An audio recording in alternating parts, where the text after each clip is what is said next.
Bom dia. Gente, obrigado pelos participantes. O objetivo hoje, tivemos 3 lives na última semana, né, onde a gente estava trazendo muito tema do maior impacto hoje para o empreendedor, que é o fluxo de caixa.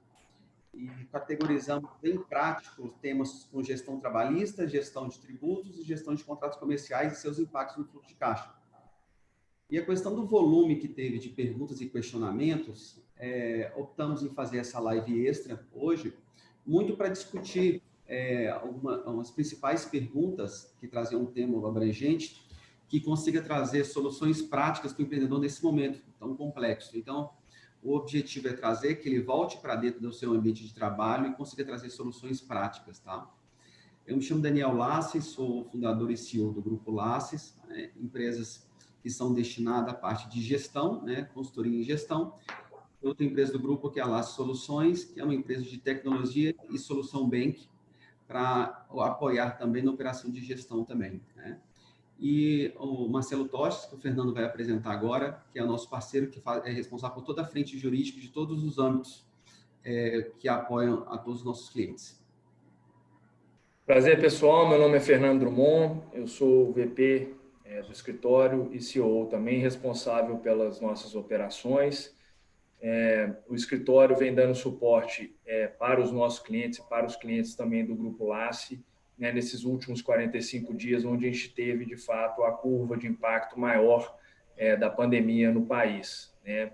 E o que a gente tem visto, na realidade, é que ainda existem várias dúvidas, né, tendo em vista que o governo tem demorado para mexer e tem mexido muito naquilo que ele tem publicado. Então, todos os dias é uma avalanche aí de novos projetos de lei seguindo para o Congresso, enfim, são novas medidas provisórias sendo editadas, medidas provisórias sendo alteradas, né, e isso tem gerado bastante dúvida.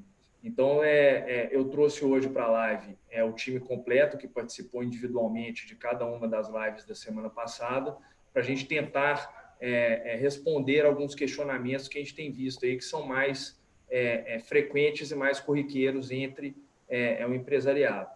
Então, está comigo aqui hoje a Camila Moraes, que é a nossa sócia gestora da área tributária, né, o César Passo Júnior, que é o nosso sócio gestor da área trabalhista, né, o Bruno Carvalho, que é o nosso sócio gestor da área de contratos, né, e o Maurílio, que é o nosso consultor especial aqui para assuntos contábeis do escritório. Então, eu vou passar a palavra agora para o César, para ele falar um pouquinho aí da experiência dele nesse último período, depois Camila, Bruno e Maurílio. Bom dia, pessoal. Prazer estar aqui de novo. A sistemática da live vai ser baseada em perguntas e respostas. Então, antes de adentrar nisso, só para fazer uma breve introdução, né? Cada dia nós temos uma novidade. Amanhã vai ser julgada, como inicia pelo menos o julgamento da DI 6363, que discute a medida provisória de redução de jornada com redução de salário. Então, o que a gente tem percebido, né? Uma movimentação decisória. Então, hoje é um momento que pode ser muito importante para empresas e sindicatos ou empresas entre si decidirem se vão acelerar as negociações, se vão aguardar o julgamento, se vão tomar para si essa rédea, principalmente na questão da negociação coletiva. E a cada dia que as medidas vão sendo implementadas, vão sendo alteradas, novas dúvidas surgem.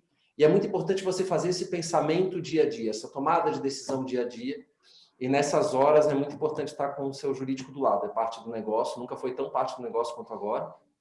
E eu espero que a gente consiga tirar um bom proveito no saneamento de dúvidas hoje. É isso aí.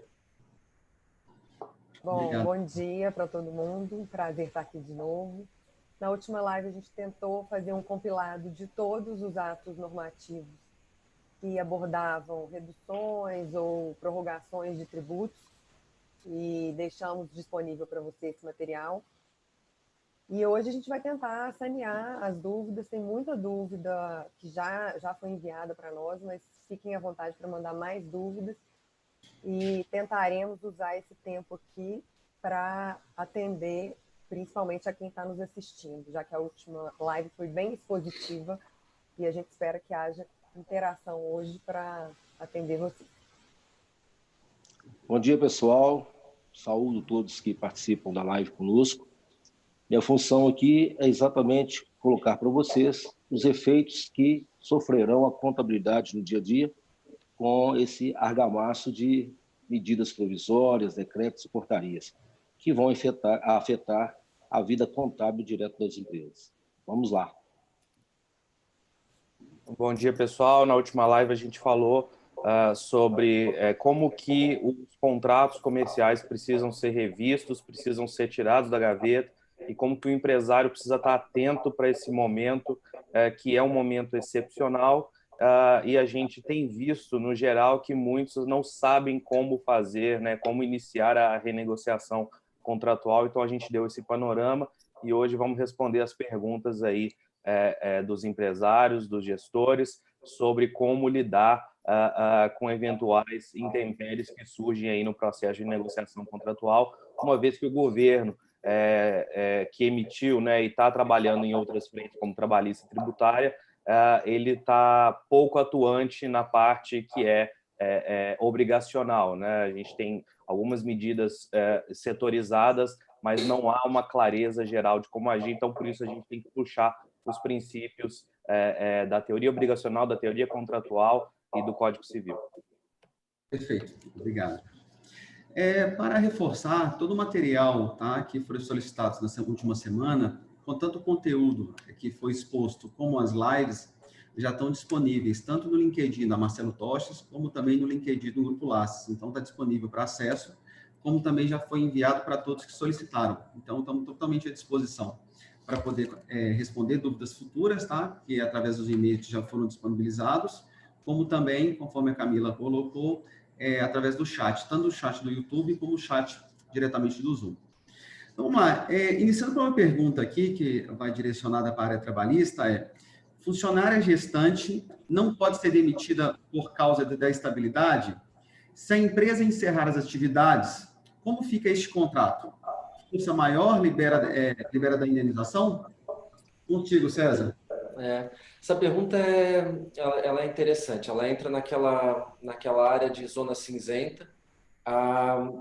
Historicamente, a maioria dos julgados é sempre no sentido de que o fim do exercício das atividades do estabelecimento, fechar o estabelecimento, não isenta o pagamento da indenização por estabilidade de gestante, assim como também não isenta a indenização por estabilidade acidentária. A única previsão que a gente tem aí é sobre a questão da CIPA, né? Extinção do estabelecimento, extingue CIPA, e não tem mais o que falar com relação à estabilidade nesse sentido. Agora, com relação ao cenário que a gente tem hoje, que é de força maior, o que tem sido dito, né? Tem se invocado o artigo 501 e seguintes da CLT, que trabalha com a questão da força maior. Nós temos uma manifestação na MP 927 que qualifica o cenário como força maior, mas as coisas não são assim tão simples. São dispositivos que datam do início da CLT, estamos falando de coisa da década de 40, então veio a Constituição, veio todo um arcabouço de normas, então é extremamente discutível. Isso mesmo em falência, isso não é falência, recuperação judicial, fechamento de estabelecimento, isso não é possível. Então é melhor não contar com isso. Até uma ressalva que é importante ser feita: a própria Caixa Econômica Federal não está preparada, entre aspas, ou não está compactuando como regra com o entendimento da aplicação da força maior em rescisão de contrato. Então, para quem está seguindo essa linha, é uma linha perfeitamente defensável, embora haja uma polemicidade aí, uma insegurança. Para quem está seguindo essa linha, o que acontece? É feito o recolhimento, por exemplo, de 20% da multa do FGTS, e a Caixa Econômica Federal não aceita a liberação do saque sem a complementação da totalidade da multa, porque entende que para ela, que força maior, deveria ter uma determinação judicial e está desconsiderando a medida provisória. Então, são alguns fatores que têm que ser levados em consideração para a tomada desse tipo de decisão, né? Segurança não tem, é interpretativo.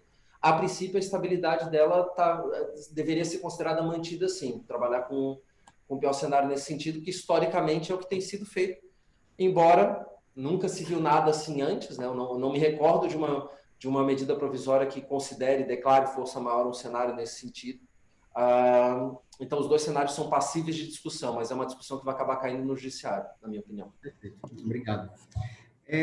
A gente está falando aí, então, mais uma vez, reforçando, né, a importância do caixa, né, que vai manter a questão da rotina de pagamentos. Tem uma outra pergunta com referência à gestão de tributos, que é a prorrogação do pagamento dos impostos. é feita diretamente com a contabilidade ou precisa de uma ação judicial? E a gente tem visto essa pergunta muito na área consultiva também, porque na hora de priorização de pagamentos. Esses impostos serão pagos na totalidade após os 120 dias ou podem ser parcelados? E aí, quem está olhando a previsão do fluxo de caixa, como que ele se comporta na previsão futura, né? E aí eu passo aí para a Camila. Sim, alguns impostos eles já foram diferidos, ou seja, prorrogados pelo governo. É o caso do PIS, da COFINS, da FGTS, Simples, contribuição previdenciária patronal, contribuição patronal sobre receita bruta. Então, em relação a estes tributos, basta que o cliente converse com a contabilidade ou com o seu jurídico para entender a data exata em que se inicia a prorrogação e até quando ela vai durar. Naquele material que foi disponibilizado, podemos mandar novamente, eles vão ter acesso a essas datas de vigência e principalmente fundamentação legal para aplicar corretamente.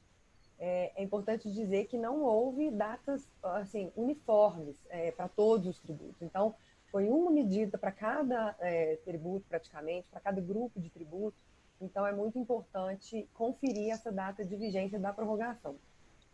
Quanto aos demais tributos não abordados nos atos normativos, que são contribuição social sobre o lucro, IRPJ, imposto de importação, imposto de exportação, IPI, ICMS, ISS, em relação a esses e também aos parcelamentos correntes, não houve norma legal que permita a prorrogação.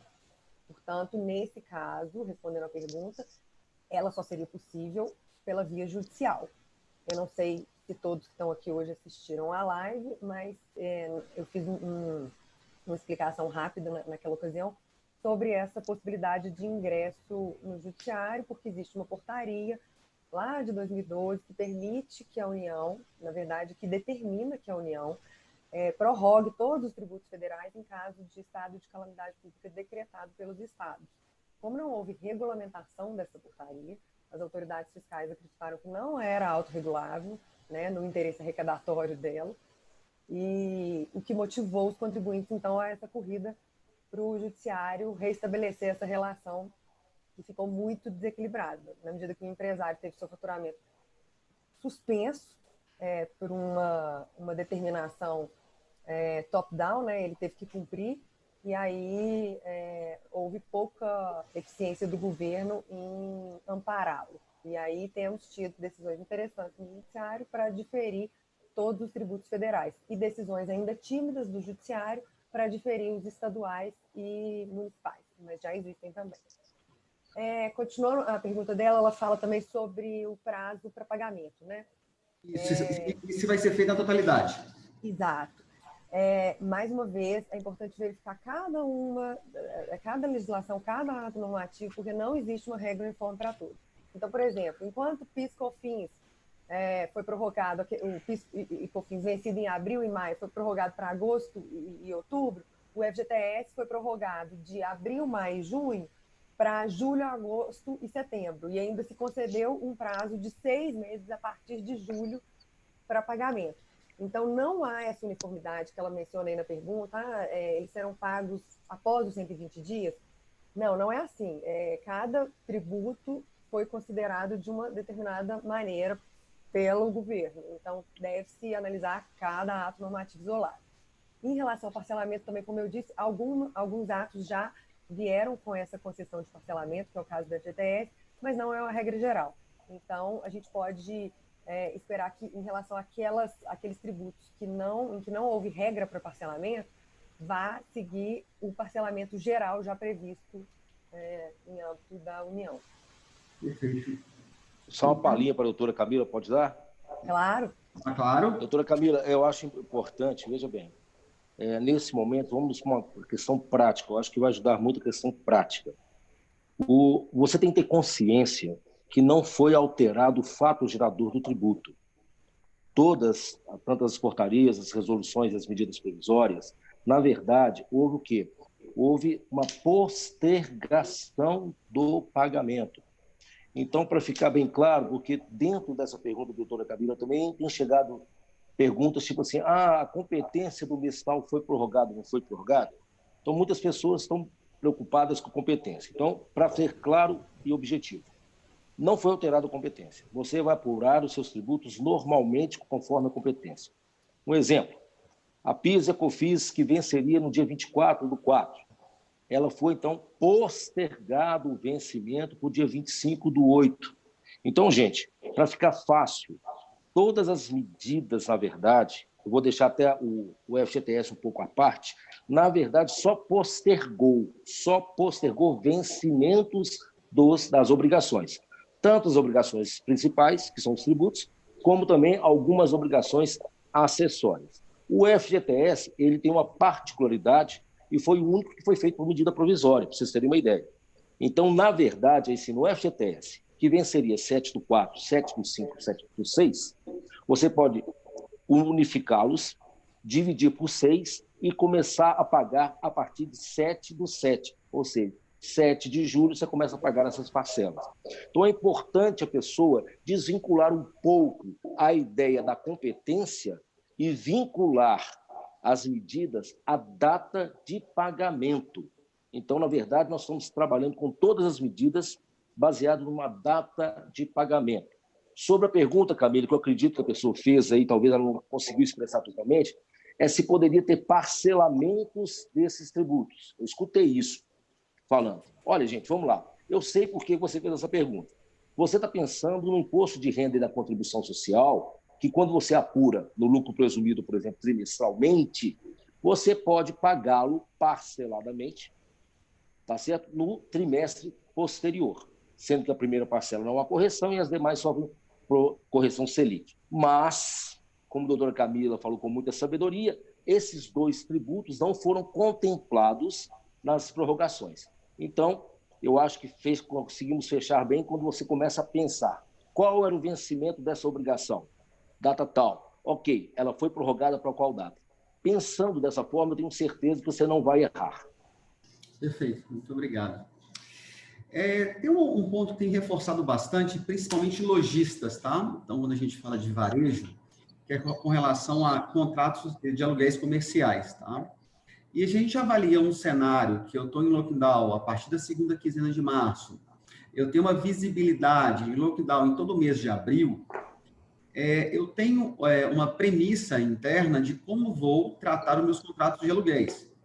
Então, na hora que eu vou para a área de varejo, eu estou falando de avaliando competência, tá? Eu tenho em média de 5% até 17% referente a CTO, que é custo total de ocupação. Então, na hora que eu trato isso, ele tem um impacto extremamente relevante no meu caixa. Então, como que eu me comporto com relação a essa frente de contratos comerciais, né? E como que vocês sugerem uma solução, né, para essa frente, né? Uma vez que eu não tive receita, vale reforçar. Uma vez que a minha loja está fechada, vale reforçar, né? O meu estabelecimento está fechado, né? E vale reforçar também que quando eu assinei aquele contrato, eu não estava visibilizando, com essa visibilidade desse problema atual que nós estamos passando. Como é que vocês trazem esse processo? E por último, aí é uma complementação minha, tá? Que eu tenho visto muito isso, eu queria que reforçasse a diferença do deferimento, né, para o desconto / isenção.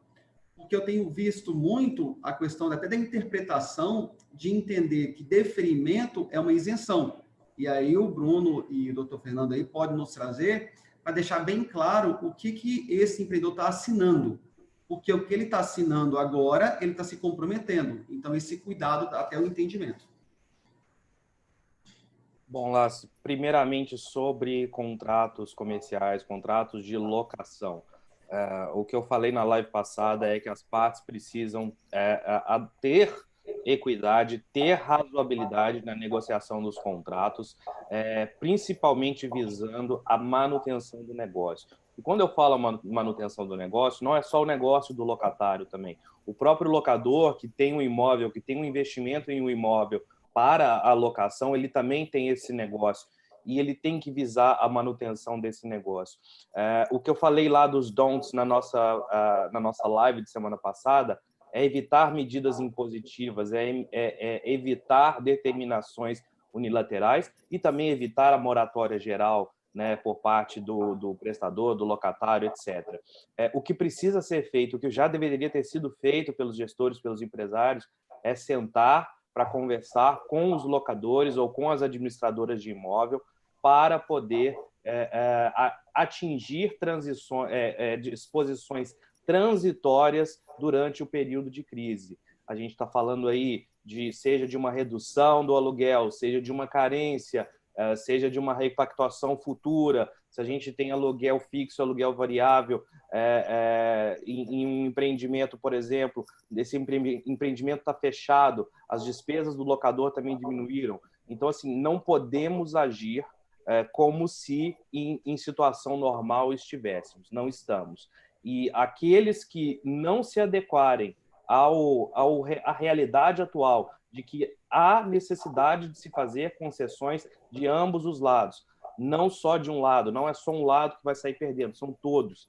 Então, da mesma forma que o locatário e o empreendedor que tem a sua atividade atingida agora, o locador, se ele tiver esse imóvel desocupado a longo prazo, vai ser muito difícil ele ocupar isso no momento de recessão profunda, que é o que a gente vai vivenciar nos próximos meses, talvez um ano, e vai ser difícil ele recompor essa locação. Ele vai ficar com um imóvel vazio, tendo que pagar IPTU, tendo que pagar as demais taxas que incorrem no imóvel. Então, é a hora de ambos os lados cederem. E essa é a orientação que a gente tem passado para todos os nossos clientes.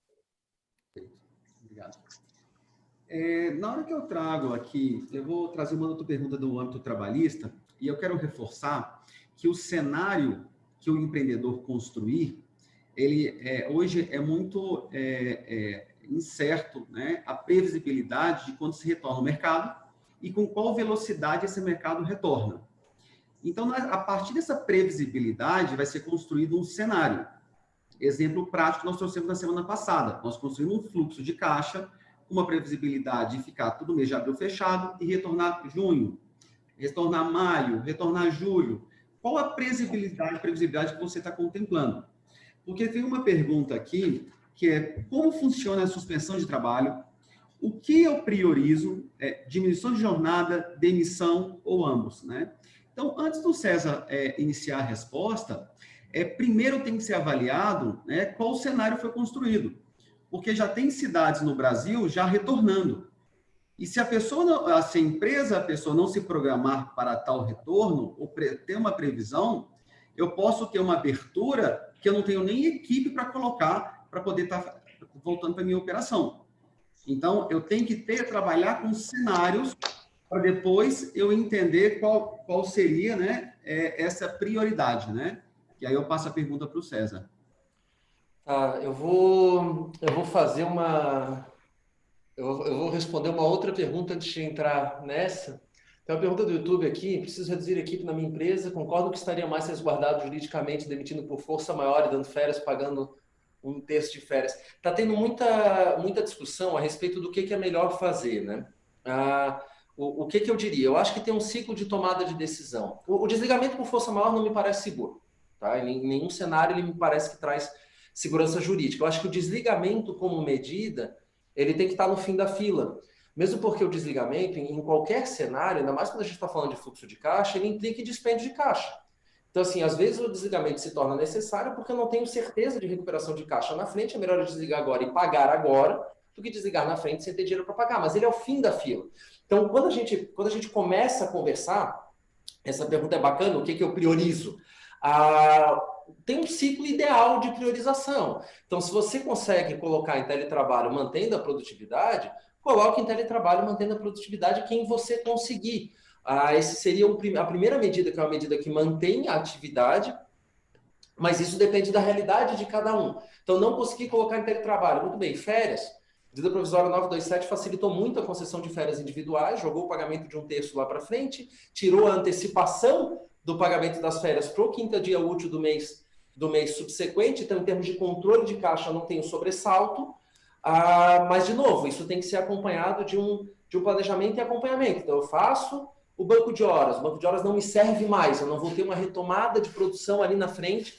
e tem alguns serviços essenciais ou não, né, que se mostra que o banco de horas se torna uma medida inócua lá na frente. Não vou recuperar a produção, não vou ter excesso de trabalho. É só pensar no transporte coletivo. Os mesmos horários de ônibus que estamos tendo agora vamos ter depois, e a pessoa que vai andar uma vez por dia vai continuar andando uma vez por dia. Ela não vai chegar em julho e andar 4 vezes no mesmo dia porque deixou de andar de ônibus nesse período. Então, tem setores que têm uma retomada difícil. Então, teletrabalho. Não deu teletrabalho, banco de horas. Não deu banco de horas, férias. Não deu férias, agora vem as ferramentas da 936, suspensão e redução. E a medida provisória, qual que é o problema que a gente tem aqui? Ela está sob júdice, né? Ela está realmente sob júdice. Então, qual que é o ponto? É melhor eu desligar, é melhor eu encaminhar para o sindicato. Tem uma pergunta que veio que é bem bacana, assim, por força da liminar eu encaminho para o sindicato. Não é por força da liminar. A lei diz que se eu faço a redução ou a suspensão do contrato, eu tenho que notificar o sindicato em 10 dias. O que a lei não fala é o que acontece após essa notificação. Então, as consequências jurídicas, enquanto essa notificação está correndo, e após. Quando veio a liminar do STF, ela veio entender o seguinte: eu encaminho para o sindicato, se ele não se manifesta, está ratificado. Agora, se ele se manifesta, eu tenho que negociar com ele, e subentendia-se que eu teria que negociar com ele para fins de validade. Em embargos de declaração, saídos essa semana, houve uma explicação no seguinte sentido: olha, está válido desde a assinatura, só que se eu encaminho para o sindicato e vem uma negociação superveniente, essa negociação coletiva superveniente se sobreporia à minha negociação individual. Mas mesmo essa interpretação, ela gera uma lacuna. Então, se eu faço os acordos individuais, e é o que eu já tinha mencionado, no momento para decidir a respeito do acordo individual, se eu vou fazer acordo individual, se eu vou aguardar, se eu vou fazer coletivo, se eu tenho a possibilidade disso, porque tem setores que simplesmente não têm a possibilidade negocial. Não é uma medida assim tão fácil. Nós temos as nossas normas, elas são muito otimistas. Tanto essa questão da negociação sindical, que às vezes ela simplesmente não é possível por culpa de qualquer um dos lados. A gente traça um paralelo com a lei de greve. A lei de greve prevê que as partes que estão em conflito a ponto de gerar uma greve vão sentar numa mesa e decidir como é que o serviço essencial vai funcionar. Isso é inaplicável na prática. Então, e aqui é mais ou menos isso. Às vezes eu não consigo fazer essa negociação, vou ter que decidir. Amanhã o Supremo vai julgar. Espera-se, né? Amanhã começa o julgamento, pode haver um pedido de vistas, pode haver uma suspensão, pode se manter a indefinição. Então, o momento para você pensar se eu vou retomar as negociações individuais, se eu vou fazer as negociações individuais, se eu vou investir na negociação coletiva, é agora. Para você conseguir fazer esse planejamento. E esse planejamento vem calcado em todas as outras medidas. Para eu chegar no ponto da suspensão de contrato, é porque o meu caixa está zerado ou muito próximo de zerar, com uma perspectiva muito grande de zerar. Então, se eu desenho essa linha de tempo para fins de adoção da medida, férias que, se eu já dei, provavelmente estão acabando agora. Teletrabalho, que se eu já dei em teletrabalho, a partir do momento que eu coloco a pessoa em teletrabalho, eu tenho 30 dias para regulamentar como é que vai funcionar esse teletrabalho. Quem vai fornecer o quê? Como é que as coisas vão andar? Isso pressupõe um aditivo ao contrato de trabalho. Se eu não consigo aditivar esse contrato de trabalho, o entendimento mais razoável é que a situação se mantenha como está, até que venha uma regulamentação para isso, porque a crise não acabou e a recomendação ainda fique em casa nesse sentido. Dei férias, não tenho possibilidade de dar férias. Banco de horas, não deu possibilidade de banco de horas. Redução de jornada, não tenho o que fazer com determinados profissionais. Suspensão. Então, me parece que essa linha do tempo é a linha do tempo que, analisada caso a caso, empresa a empresa, é o que vai dar maior possibilidade de sobrevivência e retomada. Porque uma hora vai haver a retomada, tem que se pensar nisso. Então, não é seguro desligar agora, não é seguro desligar por motivo de força maior. O mais seguro é você tentar trabalhar com planejamento. Você olha a sua realidade financeira, você olha a sua realidade negocial e, a partir daquilo, você tenta desenhar essas medidas progressivas, analisando setor a setor. Há setores em que, evidentemente, o mais interessante é a suspensão do contrato. Há setores que dependem, por exemplo, do ambiente físico para trabalhar, que nesse exato momento está fechado, é claro que é a suspensão do contrato. E quando a gente fala de falta de receita, se você pensa em grandes companhias e grandes empresas, ou até médias empresas, se eu estou falando de 1.000 funcionários, a R$2.000 a funcionário, 30 dias sem faturamento, uma folha de 2 milhões, não há postergação de FGTS que me compense esse prejuízo de 2 milhões, porque ele tende a ser de difícil recuperação. Então, a suspensão está aí para dar esse respaldo. Em termos de segurança jurídica, a gente teve algumas manifestações de formadores de opinião, inclusive judicial, inclusive do próprio TST, Porque é claro que há essa preocupação, não pode acabar a crise, então estamos hoje em torno de 1 milhão de trabalhadores afetados pelos acordos individuais ou coletivos, redução ou suspensão. Isso tende, as estimativas são de que chegue a 2,4 milhões. Você não pode pensar que no final da crise terão 2,4 milhões de ações trabalhistas ajuizadas. Isso nos embargos do STF, na sua manifestação, ele fala, não se pode esperar que o sindicato receba, não faça nada e depois ajuize, né, judicialize a nulidade daqueles contratos. Então, sim, a gente está nesse momento de não saber o que acontecerá amanhã, mas a gente tem o hoje. Hoje, os contratos que foram firmados e que estão correndo são considerados válidos até que venha uma negociação coletiva que os altere. A partir de amanhã, com o julgamento do Supremo, é que a gente vai começar a ter uma noção de como as coisas vão se encaminhar em definitivo. Então, o planejamento seria duplo. Pois não, manda, Fernando. César, só para pegar no gancho, tem uma pergunta aqui que veio pelo chat. Bom dia, se eu fizer um acordo individual com redução de jornada e por força de liminar da MP 936, que você já falou, eu tiver que envolver o sindicato, fazendo exigências exageradas. Queria que você já falou um pouco do que está nessa pergunta aqui, mas queria que você falasse dessas exigências exageradas. Como que a clientela consegue contornar isso? O que a gente tem? O processo negocial nunca é fácil, né? O que a liminar traz de salvaguarda? Enquanto não houver... Hoje, tudo é hoje, né? Isso está valendo hoje, são 9h17, então, né? Na terça-feira passada, eu tive uma reunião às 1h30 para discutir a liminar proferida pelo STF. 2h veio a notícia de que o Supremo não teria gostado da liminar. 2h30 a liminar foi pautada para essa semana. 3h fiz a reunião com as mesmas pessoas, porque a reunião da 1h30 já não valia mais. Então, nesse momento, hoje, o que a gente tem? Se eu firmei um acordo individual, ele está valendo até que venha uma negociação coletiva que o altere. Então, se o sindicato está fazendo exigências que eu não tenho condições de cumprir, a negociação está em andamento e o acordo é considerado válido. Hoje, enquanto eu mantenho a negociação em andamento, o acordo é considerado válido. Se a negociação resta infrutífera, hoje, a princípio, esse acordo é válido. Vai haver uma discussão, com certeza absoluta, de por que a negociação restou infrutífera. Se os empregadores foram intransigentes porque é mais interessante manter a suspensão, ou se o sindicato fez exigências que são incumpríveis. Então, qual que é a preocupação que eu tenho percebido nas negociações coletivas? Excesso de estabilidade pós-crise. É muito complicado a empresa concordar com isso. É muito complicado, porque ela não vai ter caixa. Ela não tem necessariamente a certeza de recuperação de caixa para segurar essa empregabilidade toda pós-crise. Tá, isso quer dizer que acabando a crise, acabando a suspensão, vai todo mundo para a rua? Não, a medida provisória prevê um prazo que está razoável de estabilidade, com indenização que está razoável. Ali é claro que não é o ideal, mas a gente tem que trabalhar com fatos concretos. Para a empresa assinar um cheque branco perante o sindicato é muito complicado. E para o sindicato a decisão também não é fácil. Se você suspende o contrato, não conta tempo de serviço, não conta tempo de contribuição, não tem FGTS, só que as alternativas também não são boas. Por isso que o ideal, devo voltar para aquela linha do tempo, é você ter construído essa linha do tempo. Olha, não adianta banco de horas para mim porque eu não vou ter recuperação. Já dei férias para todo mundo. Eu não vou retomar a atividade segunda-feira e minhas férias vão acabar. Eu não tenho faturamento que justifique o pagamento de folha. Vamos suspender. É uma questão que tem que ser de bom senso, claro, trabalhado com todos, mesmo porque não é uma suspensão que deixa desassistido, né? Ela só tem que ser feita adequadamente. Não é a liminar que manda comunicar ao sindicato, né? É a lei. Então, a liminar não mudou isso. Agora, a liminar está trabalhando, e amanhã vai ser o julgamento, está trabalhando no sentido de se o sindicato negociar, vai valer a negociação. Se ele não negociar, ou enquanto não tiver um acordo coletivo, está valendo o que foi firmado individualmente. A gente tem sindicatos com extremo bom senso, outros que não sabem o que fazer, que ainda estão indecisos com relação ao que fazer, e outros que realmente a negociação fica mais difícil. E é assim com os empregadores também. Cada um tem a sua realidade para pensar, né? Não é fácil. Tem que ser criativo nas alternativas. Outra pergunta do chat à medida que flexibiliza a redução da jornada de trabalho, juntamente com a redução do salário, está nessa pendência de ser julgado a necessidade de acordo do sindicato ou não? Também. Quando a medida provisória como um todo vai ser julgada amanhã. Então, como nas duas situações eu tenho que comunicar ao sindicato, nas duas situações eu tenho essa pendência pós-comunicação de o que vai acontecer. Então, as duas situações estão no mesmo barco. A comunicação é por força da medida provisória, mas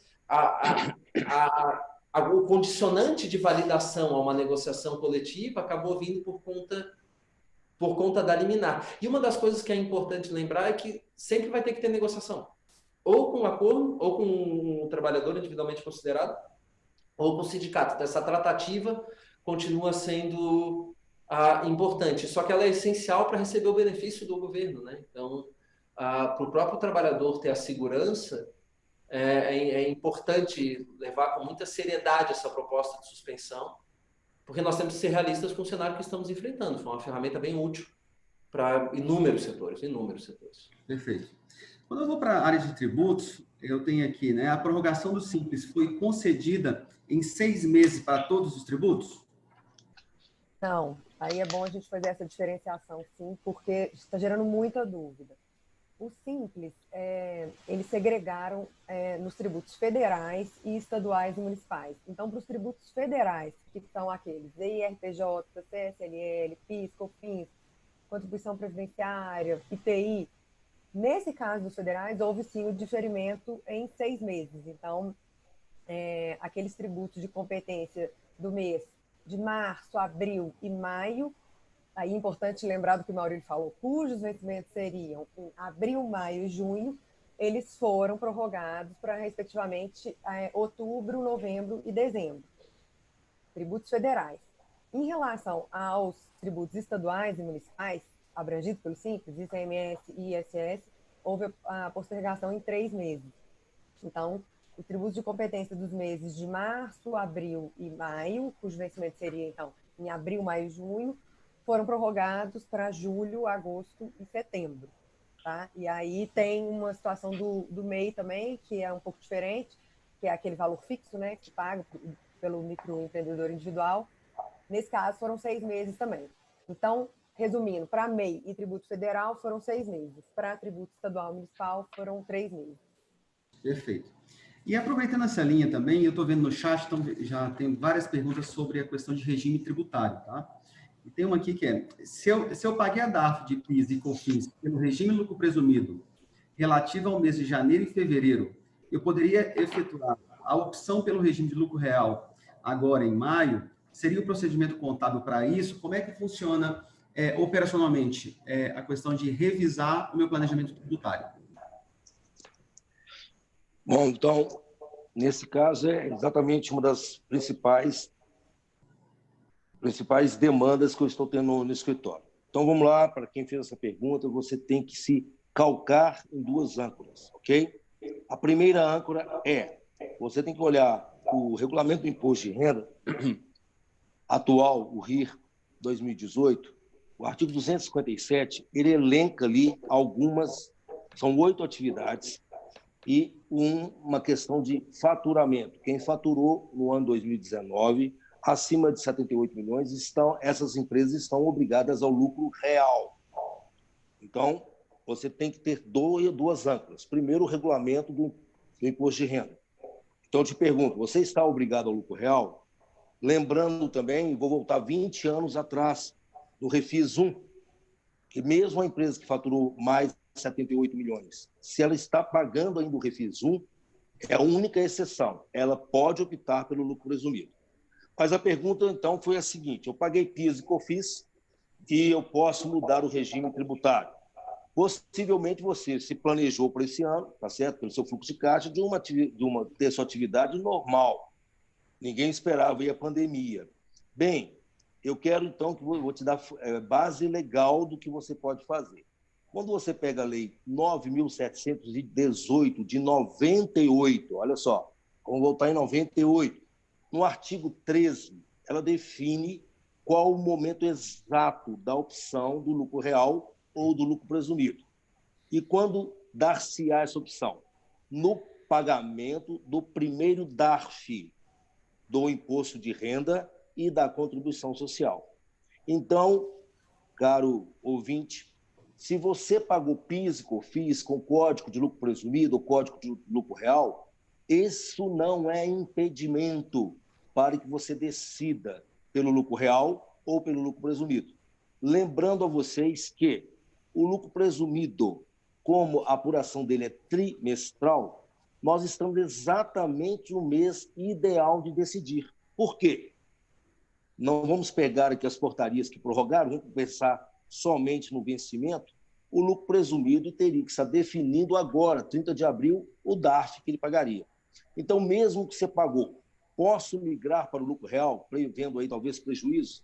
Pode migrar. Por quê? Porque que define o seu regime tributário, tá certo? Conforme o artigo 13 da Lei 9.718, que não foi revogada nem alterada, é o pagamento do primeiro DARF, do Imposto de Renda e da Contribuição Social. E o que eu paguei para trás? Eu já paguei PIS, paguei COFINS, paguei DCTF, isso não tem problema não. O PIS e COFINS você pode fazer uma REDARF e o DCTF você pode entrar retificando sem maiores problemas. Acho que eu consegui responder a pergunta aí. Perfeito, obrigado. A gente está com o horário previsto para encerrar, tá? Às 9h30. Só que a gente está vendo que o volume de perguntas, tanto no chat do YouTube como do Zoom, está tendo um volume muito grande e nosso objetivo aqui é ajudar todos vocês, tá? Então, a gente tem o nosso grupo interno e a gente optou aqui em estender até 9h45 para possibilitar o maior número de perguntas que consigam trazer soluções para vocês, ok?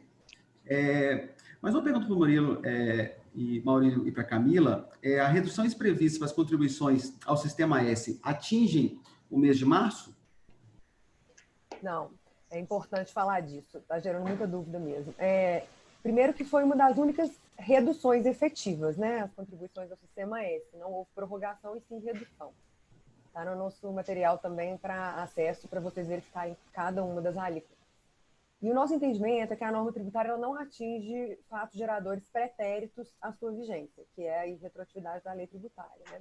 Então, como essa norma que reduziu as contribuições ao Sistema S foi editada em abril, essa redução seria aplicável aos fatos geradores ocorridos em abril, cujo vencimento se opera em maio. E, então, pelos 2 meses subsequentes também, né? Que foi o prazo que a norma deu. Então, o benefício ele não vai se aplicar aos créditos cujos fatos geradores ocorreram em março e cujo pagamento se concretizará em abril. Ele vai se aplicar aos fatos geradores ocorridos em abril, maio e junho, vencidos em maio, junho e julho. Ok, perfeito. Na hora que a gente entra para a gestão de contratos comerciais, tá? É imprescindível que um contrato tenha cláusula de força maior para que poder pedir a repactuação e flexibilização de obrigações? Não, Lassi, não é imprescindível, isso decorre de lei. É claro que o contrato bem redigido ele vai ter um procedimento, prazos e condições para se alegar, até porque mesmo o artigo 393 do Código Civil ele permite que as partes, se assim pactuarem na época, resolvam assumir a responsabilidade por algum evento de força maior, como, por exemplo, uma greve, enfim, algo que não seja comum para aquela atividade. Então, é possível até você pactuar em contrário à lei em alguns pontos. Mas, não havendo essa pactuação, o artigo 393 do Código Civil ele é muito claro, ele é aplicável independente do que tem no contrato. É óbvio que, tendo a cláusula no contrato e sendo uma cláusula bem redigida com relação aos procedimentos, com relação ao prazo de duração desse evento de força maior, ainda mais agora que a gente está vendo esse evento atingindo as duas partes do contrato, coisa que não acontecia antes, né, da forma global que estamos vendo hoje. Então, sim importante ter a cláusula, mas não é imprescindível para você iniciar o pedido, né, o processo de repactuação daquele contrato, daquela obrigação. Perfeito. Eu sou franqueador e tenho franqueado que tentou renegociar contrato de locação que está prestes a encerrar. E o locador se nega a abrir qualquer negociação e prefere não negociar e despejar. Alguma sugestão? Com relação a despejo, né, a gente tem aí projeto de lei sobre despejo e é muito difícil um juiz conceder um despejo nesse atual momento. Mas ainda assim, havendo a intransigência de uma parte, é o que eu falei na live anterior, não estamos no momento de intransigência. O locador que está fazendo isso, ele não está olhando um pouco mais à frente, que é o período de recessão, onde dificilmente ele vai conseguir alugar aquele imóvel. Então, a melhor maneira de você manter e de você conservar o negócio de ambas as partes é fazendo compromissos, é estabelecendo disposições transitórias para que você mantenha essa locação vigente. Obviamente, se o contrato está prestes a encerrar, ele não vai ser obrigado a renovar, mas ele não renovando, qual que vai ser a consequência em curto e médio prazo? Então, é o que eu falei, cada contrato vai ter que ser avaliado individualmente. Não existe uma regra mágica em contratos que vai se aplicar a todos. Tem que sentar e tem que negociar. Perfeito. E eu tenho uma aqui eu tenho uma franquia que vende pacotes turísticos e tem clientes que estão se recusando a aceitar remarcação. Como devo me proceder nesse caso? Com relação às empresas de transporte turístico, de pacotes, de venda de pacote turístico, até empresas de entretenimento, existe uma MP que foi editada que ela estabelece regras para a preservação do setor. Tá? Esse são um dos poucos setores onde a gente já teve uma medida governamental que assegura a conservação desses negócios, ao mesmo tempo também que ela assegura os direitos do consumidor. O que acontece no mercado de turismo é que não há caixa suficiente para você lidar com um volume absurdo de cancelamentos e de remarcações sem comprometer a saúde financeira dessas empresas e sem eventualmente levá-las até a recuperação judicial e falência. Então, o que a MP fez? Ela flexibilizou algumas regras para que seja possível realizar o adiamento das viagens que já estavam compradas ou dos pacotes que já estavam comprados,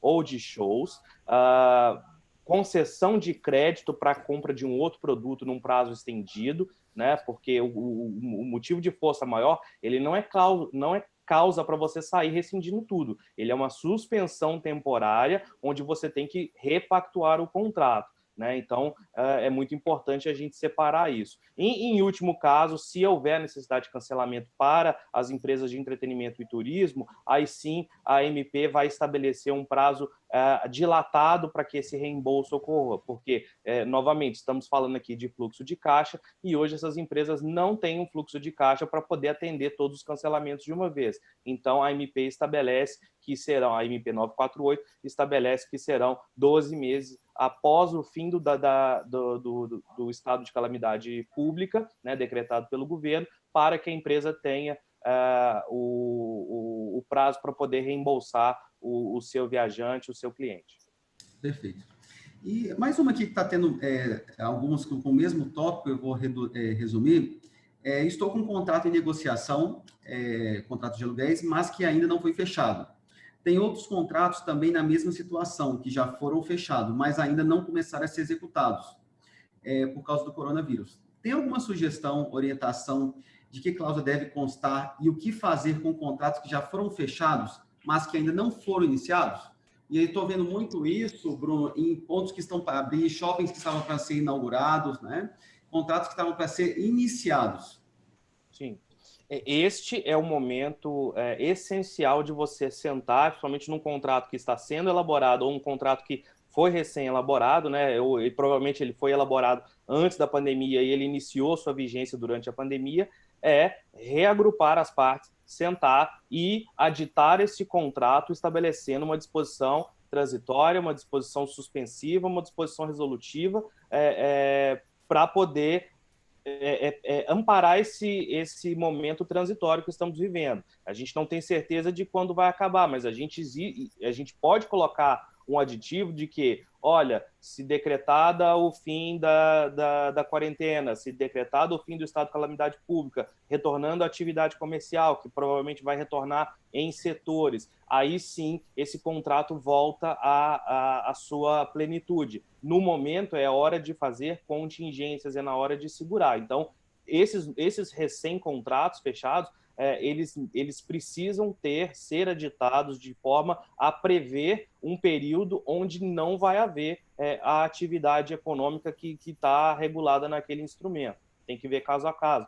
Mas é muito importante que isso aconteça agora, que as partes sentem, porque vai ser impossível uma parte cobrar multa da outra por descumprimento de algo que ela não pode cumprir agora, porque a atividade econômica está em suspensão. Bruno, se eu já fiz uma negociação de um contrato, que eu estou no segundo ano, terceiro ano, e eu estava partindo para uma premissa de tanto de faturamento, tanto de comportamento de mercado, com a visibilidade de 2 anos atrás. Então, foi planejamento com um período anterior. Como é que fica esse contrato agora? É um momento de eu rever esse contrato? É um momento de eu reavaliar como é que vai ser esse comportamento? Como é que trata isso, uma vez que eu já assinei, já firmei esse contrato? Você firmou esse contrato numa condição que não é a condição que estamos hoje, né?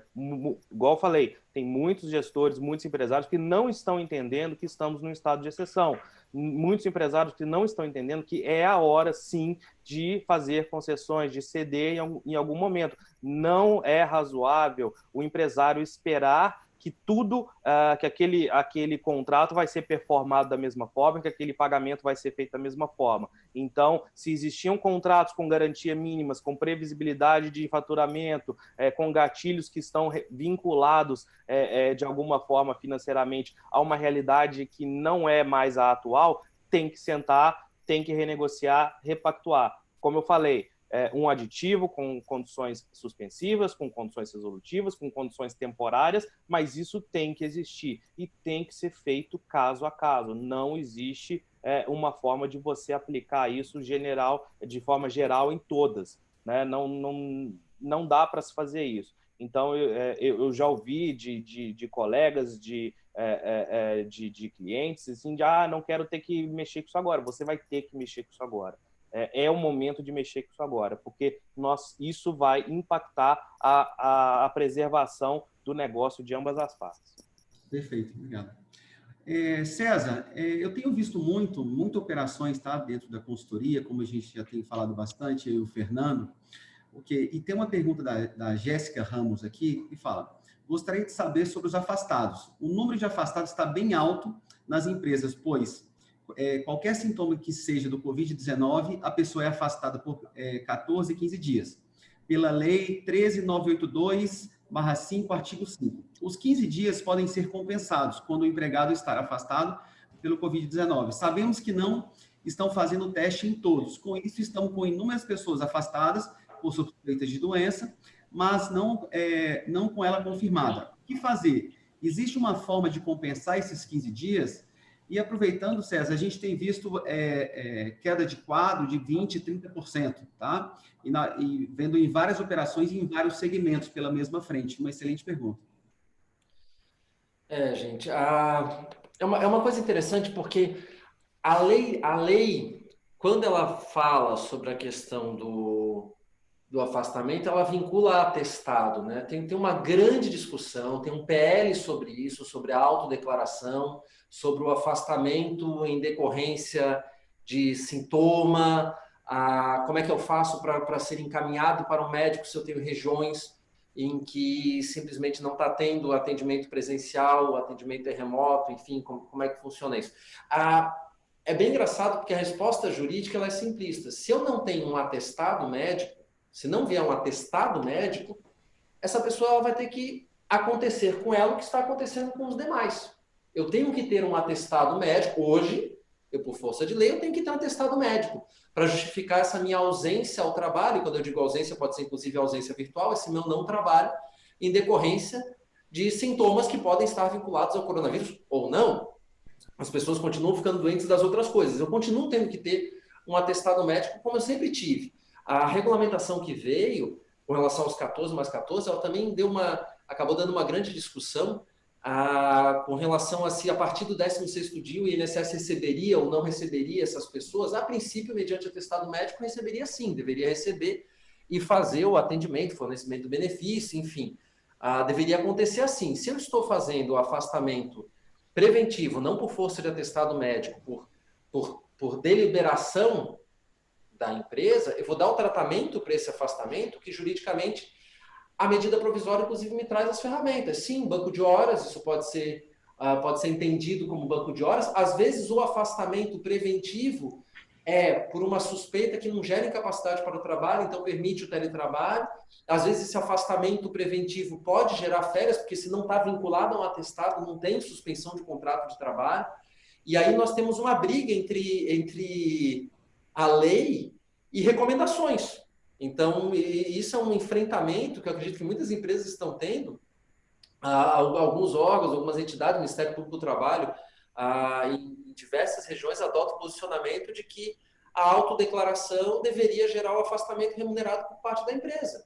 Só que isso é uma recomendação.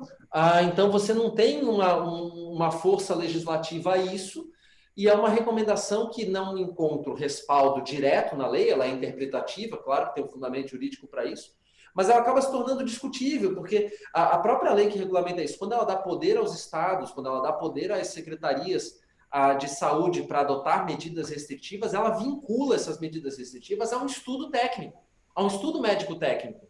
E está uma discussão agora gigante, não vou entrar nessa discussão, Deus me livre e guarde, prefiro discutir qualquer outra coisa menos isso, porque é um sexo dos anjos entre governo estadual e federal, mas se você traçar esse paralelo para essas recomendações de autodeclaração, de afastamento, distanciamento acima do que as autoridades sanitárias estão passando, teria que ter um fundamento técnico para isso. Então, é um problema sem solução ideal, porque a solução da lei ela é tão simplista que na prática acaba não acontecendo. Então, o funcionário não vai, se declara doente, já informou que não vai, o que eu vou fazer com ele? Eu vou dar falta justificada? Eu acho mais interessante eu trabalhar no contexto de banco de horas, eu trabalhar no contexto de antecipação de férias, se ainda tiver essa possibilidade.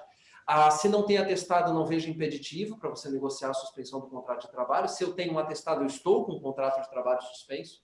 Então, é complicado você trabalhar o enquadramento dessa suspensão do contrato em decorrência do atestado. Mas se eu pudesse, né, se fosse um QNEM normal, eu diria a lei exige atestado. Se não tem atestado, a pessoa vai ter que trabalhar. Mas a gente sabe que não é bem assim, tem que ter solução criativa para esse tipo de coisa. Então, sim, dá para compensar depois, é só trabalhar isso com o conceito de banco de horas. Se a pessoa não tem atestado, se ela tem um atestado de incapacidade, segue o fluxo do atestado. Perfeito. Seguindo essa linha dos 5 minutos finais, com relação ao teletrabalho ainda, como que fica o funcionamento dele depois de implementado? E um ponto importante é como funcionam os benefícios.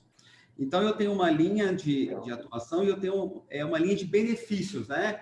Como é que funciona esse comportamento com esse novo momento? Vamos lá, gente. Uma vez que eu implementei o teletrabalho com base na medida provisória, eu vou ter ali meus 30 dias para fazer uma regulamentação complementar do teletrabalho, por assim dizer, porque se eu também não fizer essa regulamentação, a lei não diz o que acontece. Eu tenho 30 dias para fazer isso, eu não posso presumir que eu vou voltar a trabalhar na empresa, em local físico, essa é uma presunção que me parece contrária a todo o arcabouço legislativo e o panorama de surto que a gente está tendo agora, mas eu vou ter que definir. Muito bem, mas a parte dessa definição, que seria no sentido de quem paga isso, quem paga aquilo, rotina, jornada, computa ou não jornada, esses parâmetros de decisão dentro desse sentido, pela medida provisória, eu não teria ponto de jornada, mas a gente sabe que a coisa não é tão simples assim. Eu tenho essa parte burocrática prática. E eu tenho a parte dos benefícios que está gerando muita confusão, principalmente com relação ao Vale Transporte. O que é benefício? O benefício é aquilo que é estipulado por força de negociação, por força de hábito, por força do contrato de trabalho.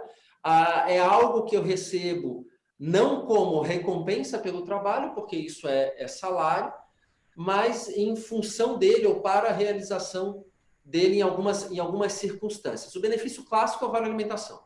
Então, ou vale refeição. Se eu estou tendo teletrabalho em casa, eu não vejo motivo jurídico para suspender o vale alimentação ou vale refeição. Eu posso negociar isso com o sindicato. Se eu tenho uma redução de jornada com a redução do intervalo, acaba ocorrendo uma redução do intervalo de 1 hora, por exemplo, para 15 minutos, ou acaba ocorrendo a supressão do intervalo, eu tenho que ver regra, se isso está estipulado em alguma negociação coletiva, se eu tenho alguma previsibilidade com relação a isso. Mas, a princípio, esse seria um benefício seria mantido. Vale transporte, não. O vale transporte, ele não é um benefício na natureza, num conceito mais clássico de benefício. Por quê? Porque ele tem uma função específica, levar para o trabalho e trazer do trabalho. Inclusive, é uma ilegalidade eu usar o vale transporte para qualquer outra coisa. Eu receber vale transporte e vender o vale transporte, isso é ilegal. Então, isso pode gerar justa causa. Isso o vale transporte, ele é muito vinculado à sua natureza concessória.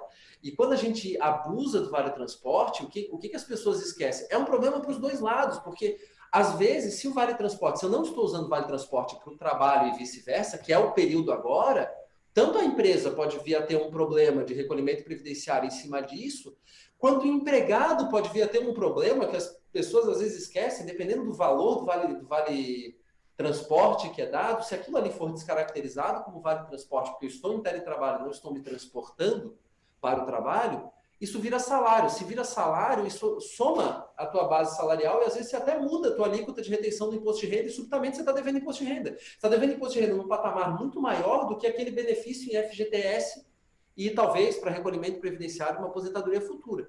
Então, no meu entendimento, e é um entendimento compartilhado, como o Vale Transporte ele tem uma destinação específica, que é levar o trabalhador para o trabalho e trazer do trabalho, se está em teletrabalho, não tem Vale Transporte. O Vale Alimentação é para o trabalhador comer enquanto trabalha. Se ele está trabalhando, ele está comendo. Então, eu acredito que os benefícios que ficam são aqueles benefícios típicos, não aqueles vinculados a um fato. Então, por exemplo, eu não estou viajando e eu tenho uma ajuda de custo para a viagem. Para mim, não faz sentido. Não faz sentido. Isso não é benefício. Isso é uma ferramenta para o exercício de um trabalho específico. Tem algumas negociações coletivas e algumas empresas que têm uma política até mesmo de subsídio para fins de reunião presencial. Se eu não estou tendo reunião presencial, isso não é... Eu não posso pegar aquele dinheiro e fazer com ele o que eu quiser. Há uma destinação específica para aquilo. Então, é muito importante você mapear os agregados à sua folha de pagamento para fazer uma análise de um por um. Isso fica por quê, isso sai por quê. Não é simplesmente pegar tudo e botar. Algumas negociações coletivas que estão sendo feitas em caráter emergencial listam os benefícios que são mantidos. Isso é o que traria a maior segurança, né? Se você está fazendo a redução de jornada, se você está fazendo o teletrabalho, você ter isso muito claro com o seu profissional, me parece bem importante, porque eu não posso sair desvirtuando um benefício como o Vale Transporte, tem muito mais consequência do que simplesmente parar de receber o Vale Transporte. Perfeito. Ô César, deixa eu pegar um gancho que eu acho importante a gente comentar alguma coisa aqui. No dia 20 agora, a gente tem o final do prazo da MP 905, né, que instituiu o contrato de trabalho verde e amarelo. Existe hoje uma emenda, né, aglutinativa no Congresso, né, para poder tratar dos assuntos ali que estavam dentro do contrato verde e amarelo. O que muda, né, dado o cenário da pandemia, o que converge, né, o que fica prevalecendo a partir de agora em relação àquelas disposições específicas da MP 905? Olha, Fernando, é uma excelente pergunta, sabe? Nós temos de previsão legislativa que toda vez que uma medida provisória ela é alterada ou cassada, deveria haver também por decreto legislativo regulamentando seus efeitos em decorrência da modificação. Não é o que acaba acontecendo, não foi assim na reforma trabalhista, eu não creio que vai ser assim na 905. Tudo que ela não for incompatível com a MP 927, 936, enfim, as demais medidas provisórias que estão em vigência, tudo aquilo que não for incompatível, né, a medida provisória em caráter emergencial, não tem previsão na 927 de se eu posso teletrabalho para carteira verde e amarela ou não. Por exemplo, eu entendo que vai ser de aplicação imediata, sem discussão, que eu acredito até que já esteja acontecendo. Eu acredito ser perfeitamente possível suspensão de contrato da carteira verde e amarelo, redução de jornada da carteira verde e amarelo. Agora, os contratos em curso, vamos dizer assim, período pós-pandemia ou uma rescisão que for feita agora de um contrato verde e amarelo, isso vai dar pano para manga, porque a princípio a MP, enquanto vigente, vale os seus efeitos. Terminou sua vigência, né, a lei passa a vigorar, mas a gente está discutindo, inclusive, diferença de alíquota de recolhimento da FGTS. A gente está discutindo multa rescisória em casos de desligamento. E aí, como é que fica? Vai ter uma proporcionalidade entre um e outro? Então, assim, isso vai ser um problemão. Isso vai ser um problemão. Se não tiver um regramento transitório, e pelo que eu vi do que está indo da aglutinativa agora, não terá esse regramento transitório, espero que tenha, mas eu não percebi até agora, né? Ontem madrugada ainda estava rodando um texto diferenciado, não consegui ainda lê-lo todo. Tem algumas coisas ali que também interessantes, outras coisas ali mantidas, outras alteradas, enfim. Mas eu diria o seguinte, a princípio, para a carteira verde e amarelo, tudo que está regulamentado nessas medidas provisórias de urgência vai continuar valendo. Agora, o que eu vou fazer com o profissional verde e amarelo que viveu nas duas, e todos terão vivido nas duas, né? As perspectivas é que todos terão vivido nas duas. que eu vou fazer? Ô César, só para ficar um pouquinho claro para quem está ouvindo, fala um pouquinho do que estabeleceu O que estabelece a carteira verde e amarela?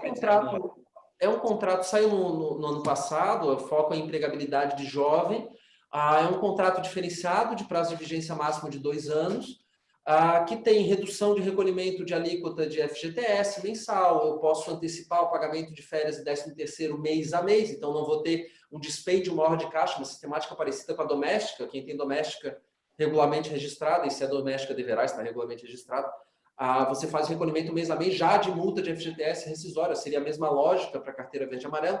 Não é possível você contratar o verde e amarelo em qualquer situação, você tem que apurar a sua média de empregados durante um determinado período para demonstrar que essa contratação desse jovem por um custo menor, ela é por aumento de posto de trabalho, o fundamento da norma é essa, a fiscalização acaba sendo essa, e ao término dessa vigência de 2 anos, enfim, o desligamento acaba ficando mais barato, assim como a vigência durante o período. Até há uma possibilidade inovadora, que eu acho que não ficou no aglutinativo, que seria, ao invés de eu pagar periculosidade, eu contrato um seguro de vida, que faz sentido.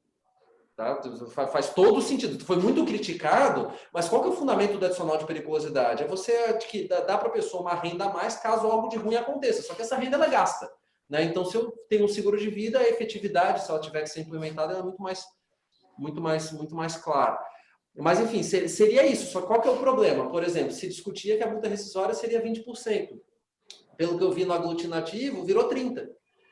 Então, quem for despedido hoje é 20%. Daqui a uma semana é 30%. Quem pegou o período misto, eu vou pagar 20% ou eu vou pagar 30%? Então, esses questionamentos, haverá que haver uma interpretação seletiva.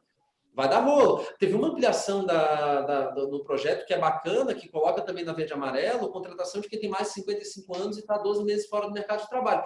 Eu acho fenomenal. Essa eu achei uma boa mesmo, porque você não tem nenhum estímulo de contratação para quem está a partir dessa idade. Então, eu acho que é uma medida interessante, só que ela não é incompatível com tudo isso que nós estamos colocando aqui. Eu posso, se eu tenho um verde e amarelo, eu posso postergar o meu recolhimento de FGTS dele, sim, eu não vejo como legislações conflitantes por ter uma previsão específica, pelo menos eu defendo isso, não vejo como ser diferente pela medida de urgência. Mas quando tudo passar e quando for publicado, é que nós vamos ter uma zona nebulosa ali bem complicadinha. Perfeito. Bem complicadinha. Gostaria de reforçar, né, todas as lives da última semana, elas estão disponíveis, tá? Todo o material também foi disponível. O material dessa live de hoje também vai estar disponível, tá? Após 24 horas vai estar disponível para todos. E o volume de perguntas está extremamente alto, então eu não vou conseguir responder todas nesse momento. E era o objetivo responder o máximo, tá? Já compartilhei com vocês um e-mail que é gestão de crise, tá? @grupolace.com.br, que vamos estar respondendo em conjunto todas as perguntas para vocês. É o momento de apoiá-los, né? Nesse momento tão difícil. E aí, eu trago também que nós vamos ter uma live por semana, tá? E essas lives vão trazer temas que ajudem a contribuir no dia a dia de vocês. Então, o mesmo tema prático. Queremos trazer temas objetivos, 45 minutos de live, o que fazer, como fazer e o quanto representa naquele momento, tá? Então, a gente tem esse objetivo de trazer esse apoio a vocês nesse momento. Tem algumas perguntas aqui que vai para a área de contratos também, que é onde coloca que eu tenho do Júlio aqui, César, no meu fluxo de caixa tem uma previsibilidade que eu consigo comportar um desconto médio de 40% no meu custo de ocupação, só que só tenho chegado a 20% em média, né? Como fazer? Posso tentar negociar de uma forma mais forte, o acordo com o dono do imóvel, posso fazer depósito judicial, e na hora que eu entro aqui também, só para reforçar um outro ponto, na área trabalhista, na área de benefícios, né? E reforçar um ponto que o César e o Bruno colocou com extrema propriedade, é a análise analítica. Então, chegou a hora de analisar contrato a contrato e caso a caso, né, Bruno? E na hora que o Bruno coloca sobre benefícios, sobre pontos, né, de pessoas, analisar pessoa a pessoa, caso a caso, para entender qual a necessidade de cada um deles e qual o cenário que você construiu. E compartilhar o máximo, né, com os seus pares essa estratégia. Mas passar para vocês, Bruno. Para você, Bruno, essa pergunta. Exatamente isso, Elace. Todo o contrato, cada situação, ela vai ser única, né? Não temos uma chave mágica que destrave todos os problemas que estão acontecendo no âmbito contratual. Então, na situação aí da questão da ocupação versus o que tá negociado com o dono do imóvel, tem que sentar e tem que discutir. Não há uma solução mágica, não há nada que eu possa dizer assim, olha, a lei vai resolver, o juiz vai resolver, boa sorte tentar entrar na justiça agora, vamos ver quando que você vai ser atendido. Então, assim, nós estamos num estado de exceção que precisamos entender que ele é temporário, mas que ele existe. E a gente vê muita gente negando isso e negando os efeitos disso. O contrato vai precisar sair da gaveta e vai precisar ser discutido. Os casos específicos a gente vai responder no e-mail, mas a orientação geral aqui, até porque a gente está chegando no fim da live, tire os contratos da gaveta, negocie um a um, crie planos de pagamento se você está devendo, flexibilize planos de pagamento para o seu devedor, porque, infelizmente, ninguém vai ter fluxo de caixa agora disponível para saldar dívidas até que já existiam. Então, tem que haver essa flexibilização. Vai ser um momento de perdas, mas objetivando o ganho em médio e longo prazo. Perfeito, então. Gente, eu queria... Posso só fazer um comentário com relação ao que o Bruno falou? Eu vou ser até razoavelmente antipático no comentário, mas a gente estava conversando as 3 áreas aqui envolvidas, e a do Fernando Drummond envolve todas as áreas. Gente, sendo bem sincero, é importante planejar, e vou ser absurdamente franco, não vai vir, não creio que vá vir, acho muito difícil que venha, uma medida de governo, seja federal, seja estadual, seja municipal, dizendo que você vai poder parar de pagar seus impostos. Não acredito que vai vir uma medida de qualquer âmbito governamental que diga que você vai parar de poder cumprir seus contratos, e não acredito que vai vir uma medida do governo federal dizendo que você pode despedir sem pagar nada. Então, a realidade não chegará nisso. Por isso que é importante planejar. E como o Bruno falou, a crise vai acabar. Se você não desengavetar agora, se você não planejar agora, se você não promover esse raciocínio agora, com inteligência, com caixa, com número, com estratégia, com mapeamento, envolve o seu jurídico, envolve o seu contábil, transforma o seu jurídico em estratégico, que é o que a gente fala, a gente tem que ser um braço da tomada de decisão da companhia. Não cabe mais agora o jurídico ser o pano de chão que limpa o leite derramado. Não, a gente tem que estar junto, o fluxo de caixa tem que ser uma constante, a análise tem que ser diária, porque no final das contas, a solução para o problema virá do próprio empreendedor e do empreendedor com seus funcionários. Então, eu só acho importante colocar isso bem claro, bem explícito, porque o governo está, na melhor das hipóteses, dando ferramentas, mas quem vai decidir como que elas vão ser usadas vai ser a gente. Perfeito. Gente, estamos encerrando a nossa live. Eu gostaria de agradecer a Camila, doutor César, Maurílio, Bruno, Fernando. Tá?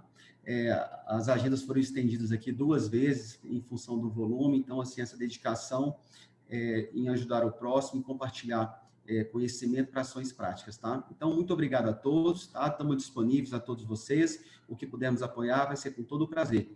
Reforçando que vamos ter uma live por semana, iremos comunicar em toda a nossa base de comunicação, mas também comunicando também todos os temas nas nossas redes sociais. Muito obrigado a todos, gente. Um ótimo dia, uma ótima semana. Obrigado, gente. Obrigado, um abraço. Daniel. Um abraço a todos. Um abraço.